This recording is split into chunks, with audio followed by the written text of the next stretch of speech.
tahu gitu, toko kain. Nah cuma kan dari toko kain ini juga kan dia ngambil ada yang dari luar, ada yang dari ya mungkin dari pabrik di sini gitu. Nah kita nggak pernah tahu, kita tanya pun kayaknya nggak etis gitu ya, kamu ngambil dari mana gitu. Jadi saya juga bingung kalau ditanya. Ya yang saya tahu sih saya dapatnya dari lokal, tapi ada juga yang detail-detail saya juga emang dari luar juga gitu. Jadi saya kurang bisa menjawab nih, mohon maaf untuk masalah pengadaan barang. Nah terus mengenai konsep koleksi, nah itu dia. Ini lagi satu lagi yang emang juga saya juga dulu sempat ya paham banget lah belajar fashion gitu. Ini sekali lagi ini hanya pengalaman pribadi saya. Mohon maksudnya jangan ditiru, jangan terlalu ditiru lah nanti kesian guru-gurunya. Jadi emang di sekolah itu saya diajarin bahwa untuk membuat suatu koleksi itu pertama kamu harus cari inspirasinya gitu kan ya. Inspirasinya misalkan terinspirasi air. Terus dari air ini kamu harus perhatiin istilahnya warnanya apa, terus karakternya dia seperti apa dan segala macamnya pokoknya tentang si air ini kamu tahu. Nah dari situ itu akan menentukan koleksi kamu, mungkin karena air warnanya mungkin biru, putih seperti itu gitu kan. Nah terus nanti desainnya gimana karena air itu istilahnya cair. Nah harus mungkin yang gelombang atau semacamnya gitu. Nah itu semua diajarin. Tapi kenapa saya nggak tadi dibilang kalau saya misalkan saya nggak mulai dari gambar itu mungkin agak membingungkan gitu ya. Karena saya bilang kembali lagi ke pemikiran saya bahwa kalau misalkan saya di istilahnya mengikuti konsep yang udah ada itu bahwa kamu harus memulai dari begini, ini yang benar, kamu ikutin ini udah pasti benar.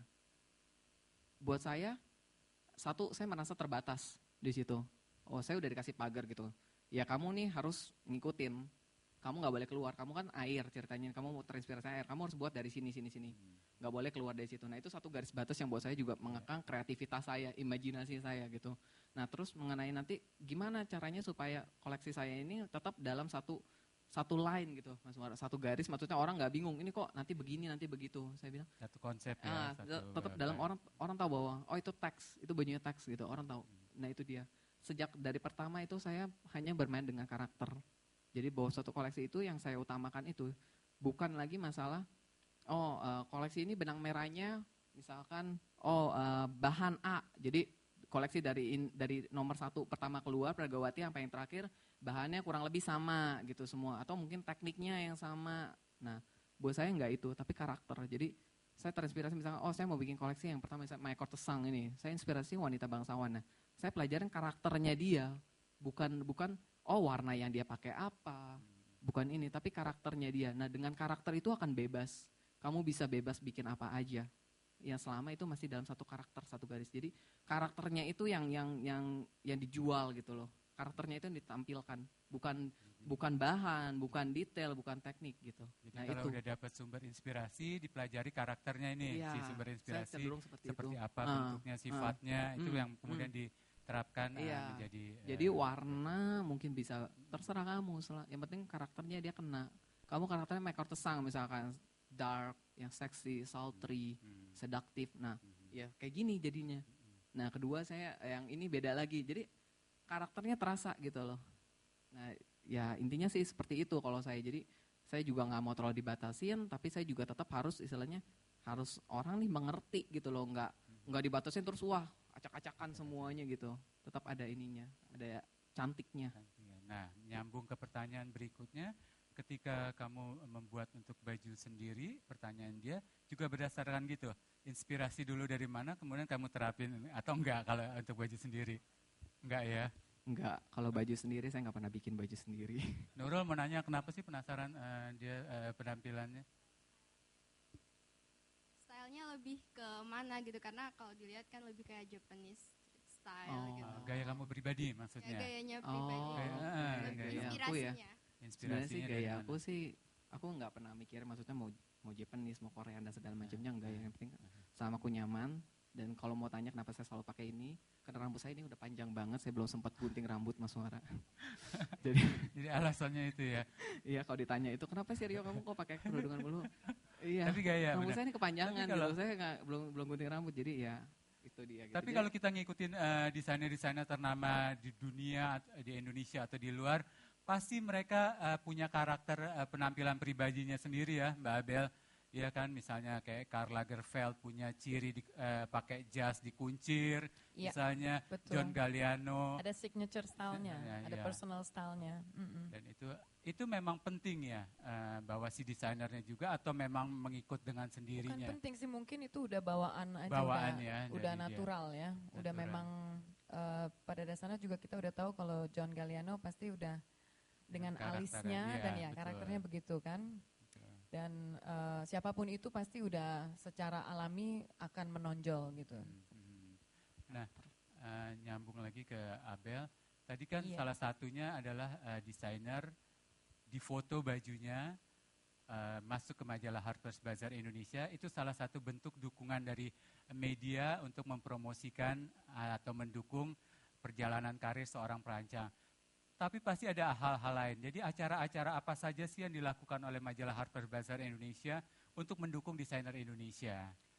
Setiap 2 tahun Harper's Bazaar Indonesia tuh selalu melakukan dan merayakan ulang tahunnya. Tapi Majalah, dengan bersamaan pasti ada peragaan busana. Hmm.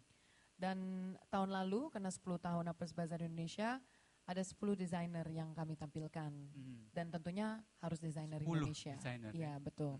Tapi bukan berarti nanti tahun 2012 ada 12 desainer ya, tapi benar-benar waktu itu kesempatannya memang Kebetulan, ada ya. 10 desainer yang ingin kami tonjolkan dan 10 desainer tersebut kami tampilkan dan masing-masing desainer bebas waktu itu dari 10 model hingga lebih dari bahan apa baju yang ingin ditampilkan. Tapi dari Harper's Bazaar Indonesia sendiri juga sering kita tentunya media partner dengan banyak badan mode, yaitu bisa dari IPMI, Ikatan Perancang Mode Indonesia, dan juga APPMI, dan juga banyak sekali. Jadi kita selalu bekerja sama. Udah pasti itu mendapatkan exposure yang lebih kena kami media partner begitu. Media partner.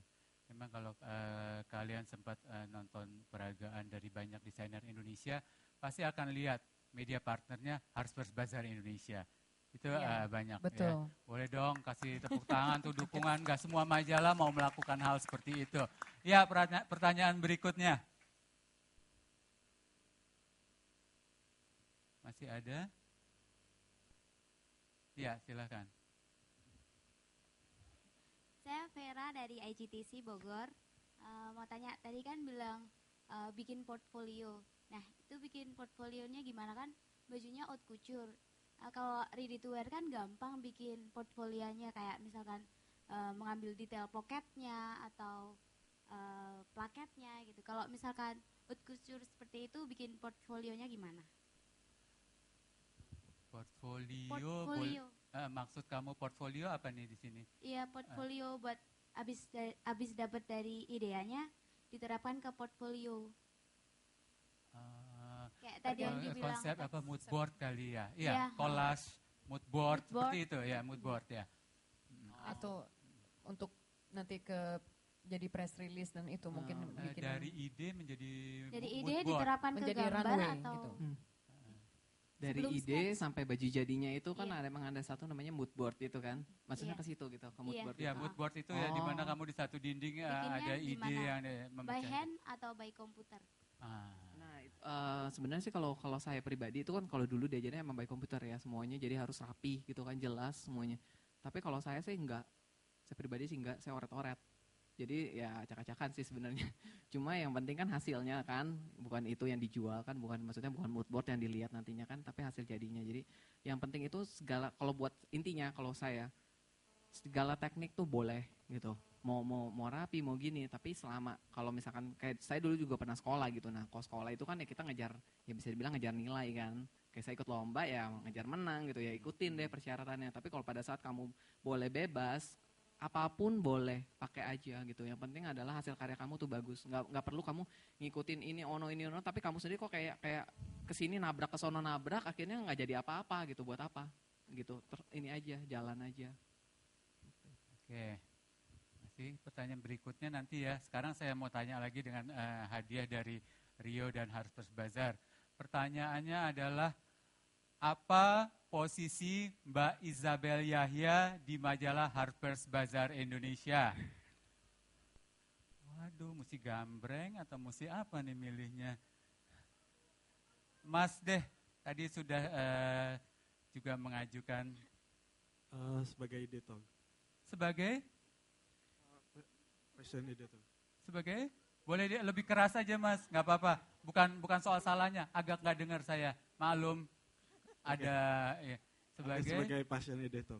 Sebagai fashion editor masih belum benar. Mas Farah. Yang tengah deh. Mulainya dari situ memang. Ya, benar. Kata Mbak Abe mulainya dari situ tapi ada jenjang yang lebih tinggi lagi. Yang tengah deh dari tadi kiri kanan ya silakan.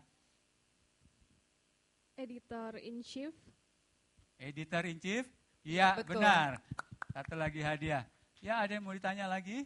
Pertanyaan boleh ke Mbak Abel atau Rio? Kalau enggak saya lanjutkan lagi. Oh, iya silakan. Ini dari bazar dia. Halo Rio, sama saya Halo. Belina, saya Iya. dari majalah Bazar. Bazar. Sebelumnya saya mau ucapin selamat dan sangat bangga sekali Terima kasih. untuk punya Rio di Indonesia dan di acknowledge sama satu global ya. Nah, pertanyaan saya cukup simpel sih Rio. Hmm. Semua desainer bisa desain apapun, Hmm, desain sesederhana apapun sampai segila apapun. hmm, Tapi resepnya cuma satu, punya tim di fashion house atau di dalam industri rumahan sendiri mhm. yang terpilih dari misalnya tukang jahit yang tepat, tukang renda yang tepat gitu. Sedangkan Rio itu kan pola betul. Sedangkan karyanya Rio sendiri tuh semua dibuat dari kerajinan tangan yang sangat tangan, tekun ya. gitu loh. Untuk bikin korset kayak gitu kan nggak gampang. Rio awal mulanya gimana sih nemuin tim yang sekarang ini? Butuh waktu berapa lama? Outsourcing misalnya tukang jahit dan segalanya. Sama yang kedua, perjalanan Rio nanti karir ke depannya mau seperti apa nih di Indonesia? Apakah mau memperlihatkan kepada kita koleksinya hanya annual show aja setahun sekali atau setahun 2 kali? Itu aja sih. Oke. Gitu. Terima kasih. Terima kasih. Silakan dijawab. Oke, udah masalah tim ya. Masalah tim, gimana saya bisa mulainya itu ya sebenarnya ya mungkin sedikit banyak juga ya. Saya juga pada saat pertama saya mulai itu saya nggak pernah mikirin saya harus bikin tim kayak gini gitu. Nggak sih, jadi ya dijalanin aja gitu. Nah cuma ya paling yang bisa kita, yang dari apa yang udah kita terima itu adalah kita memanfaatkan yang terbaik dari mereka. Misalkan, oh kamu ada dapat tim yang ini. Nah, kamu lihat mungkin kelebihannya dia di mana. Kamu bisa manfaatkan kelebihannya dia, yang terbaiknya dia itu di bidang apa, dan itu kita manfaatin. Intinya sih itu aja satu, karena kita nggak bisa kan memilih, saya mau tukang jahitnya sih, misalkan si desainer A yang terkenal ini, dia polanya bagus, terus kita hijack. Ada, terus terang Mas Muara, ini juga sebenarnya sedikit masalah sih gitu, karena saya sendiri ngalamin gitu, gimana karyawan saya sempat di hijack, apalagi setelah, ya mungkin setelah udah mulai ini, saya rasa itu kurang sopan sih gitu ya.